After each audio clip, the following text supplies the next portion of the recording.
एक और वीडियो में आप सभी का स्वागत है। आज हम लोग देखेंगे बिहार बोर्ड के क्लास 10th का ऑब्जेक्टिव जियोग्राफी यानी भूगोल का चैप्टर 1, जिसका कि नाम है भारत संसाधन एवं उपयोग। ठीक है, तो इसी प्रकार के अगर आप हर सब्जेक्ट के ऑब्जेक्टिव की तैयारी करना चाहते हो तो चैनल को सब्सक्राइब करके बेल नोटिफिकेशन प्रेस कर लें। तो चलिए एक नंबर से शुरुआत करते हैं हम लोग। प्रश्न संख्या 1 में कोयला किस प्रकार का संसाधन है? तो कोयला अनवीकरणीय है। अनवीकरणीय इसलिए क्योंकि अगर हम लोग कोयला का अधिक उपयोग करेंगे ना तो ये एक दिन समाप्त हो जाएगा, और अगर इसको दोबारा बनाने की बात आए तो इसे हम लोग नया बना नहीं सकते हैं, और अगर बनेगा भी तो लाखों करोड़ों वर्षों के बाद बनेगा। तो उतना दिन तो किसी आदमी के पास क्या समय है।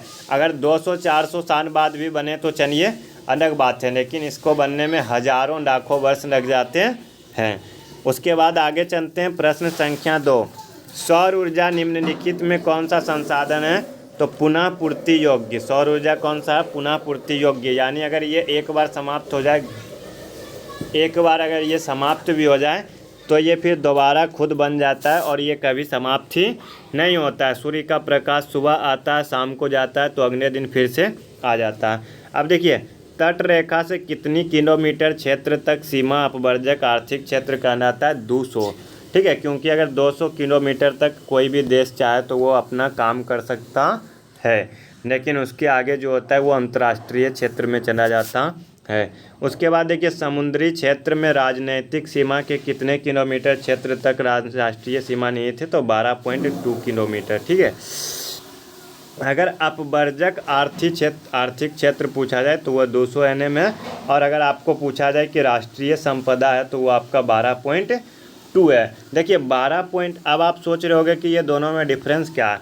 तो 12.2 तक जो है ना, ये आप जब चाहो तब उपयोग कर सकते हो, जब चाहो तब उपयोग कर सकते हो, लेकिन इसके बाद वाला जो है ना, वहाँ आप उपयोग कर सकते हो, लेकिन उसके लिए आपको जो है अनुमति लेनी पड़ती है।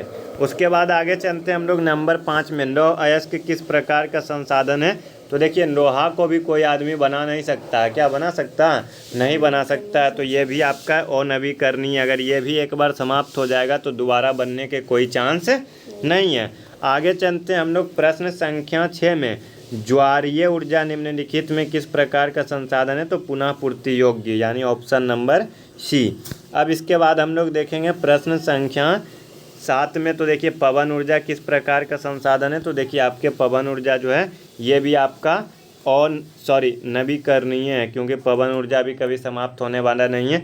निम्नलिखित में कौन सा प्रवहनीय संसाधन है? प्रवहनीय कहने का मतलब जो हमेशा बहते रहता हो, जो हमेशा बहते रहता हो। तो बताइए, नदी, पेट्रोल, कोयला और वन, इसमें कौन सा ऐसा है जो कि हमेशा प्रवाह करते रहता है, यानी बहते रहता है? तो इसका क्या हो जाएगा? ऑप्शन नंबर ए, यानी नदी। इनमें कौन सबसे कीमती और नवीकरणीय संसाधन है? तो सबसे कीमती और नवीकरणीय संसाधन देखिए, जल, पवन, वन और खनिज। मानते हैं कि देखिए, जल, पवन और वन ये हमारे लिए सबसे ज़्यादा कीमती और सबसे ज़्यादा उपयोगी है, लेकिन फिर भी अगर दाम की बात की जाए, बिकने का बात किया जाए, तो क्या बताइए, पानी, हवा और वन, इन सभी से तो ज़रूर है कि खनिज महंगा बिकेगा। अब आगे देखिए, हम लोग देखेंगे प्रश्न संख्या 10 में। इनमें किस प्राकृतिक संसाधन का भंडार सीमित है? सीमित करने का मतलब जो समाप्त हो जाए। तो देखिए, समुद्री ऊर्जा कभी समाप्त नहीं होगा, पवन ऊर्जा समाप्त नहीं होगा, सौर ऊर्जा समाप्त नहीं होगा, लेकिन कोयला समाप्त हो जाएगा। संसाधन के रूप में किसी पदार्थ का अस्तित्व किस पर निर्भर करता है? तो यानी हम उसे कितना उपयोग करते हैं, ठीक है, उस पर निर्भर करता है, क्योंकि वो जो है वो फिक्स है। ठीक है ना, जैसे कोयला है तो जितना हमारे प्रकृति में कोयला है वो फिक्स है, तो उसको हम लोग किस प्रकार से उपयोग करते हैं, कितना उपयोग करते हैं, वो उस पर डिपेंड करता है। संसाधनों के विवेकपूर्ण उपयोग का प्रस्ताव किस वर्ष आया था? 1968, 1968। सार्वजनिक स्थान पर बना मंदिर किस प्रकार का संसाधन होता है? तो देखिए, सार्वजनिक स्थान पर जो मंदिर बना होता है वो पूरे समुदाय का होता है, वो पूरे क्या होता है? समुदाय का होता है। तो ये होता है सामुदायिक संसाधन। लिमिट्स टू ग्रोथ नामक पुस्तक किस वर्ष आई थी? 1972 में, 1972। यानी जब ये प्रस्ताव आया था ना कि संसाधन का हमें विवेकपूर्ण उपयोग करना चाहिए, बर्बाद नहीं करना चाहिए, तो ये आपका आया था 1972 में। 1992 में रियो डी जेनेरो में कौन सा सम्मेलन हुआ था? पृथ्वी सम्मेलन। ठीक है, आप देखिए इसको दो तरीके से याद रखिएगा। फर्स्ट तो 1992 में रियो डी जेनेरो में कौन सा सम्मेलन हुआ था? तो पृथ्वी सम्मेलन। उसके बाद आपको ये भी पूछ सकता है कि पृथ्वी सम्मेलन कब हुआ था? तो 1992 में।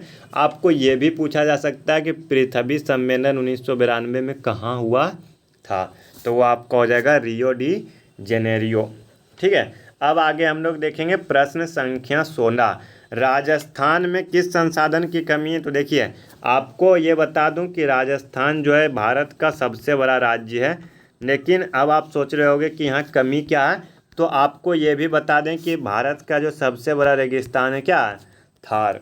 और इसका ये दो जगह पे आता है, राजस्थान और थोड़ा बहुत गुजरात में। ठीक है ना, लेकिन गुजरात में पानी की कोई कमी नहीं है, लेकिन राजस्थान में बहुत अधिक रेगिस्तान होने के वजह से जो है वहाँ पानी की बहुत अधिक कमी होती है। तो आपका जल ऊर्जा हो जाएगा। संसाधन होते नहीं बनते हैं, संसाधन होते नहीं बनते हैं, किनका कथन है? तो ये कथन था जिम्मरमैन जी का। ठीक है ना, किनका कथन था? जिम्मरमैन जी का। ठीक है, याद रखिएगा, संसाधन होते नहीं बनते हैं, किसने कहा था? जिम्मरमैन जी का। अब उसके बाद आगे हम लोग चलते हैं आईपीसीसी। तो देखिए पहले हम लोग आपको ये बता देते हैं कि आईपीसीसी क्या है। तो देखिए यहाँ पर आपका लिखा भी है इंटर गवर्नमेंटल। ठीक है ना, हम आपको इंग्लिश में लिखते हैं क्योंकि इंग्लिश इसका नाम है, उसको यहाँ हिंदी में लिख दिया गया है। Inter governmental panel of climate change. ठीक है ना, क्लाइमेट चेंज।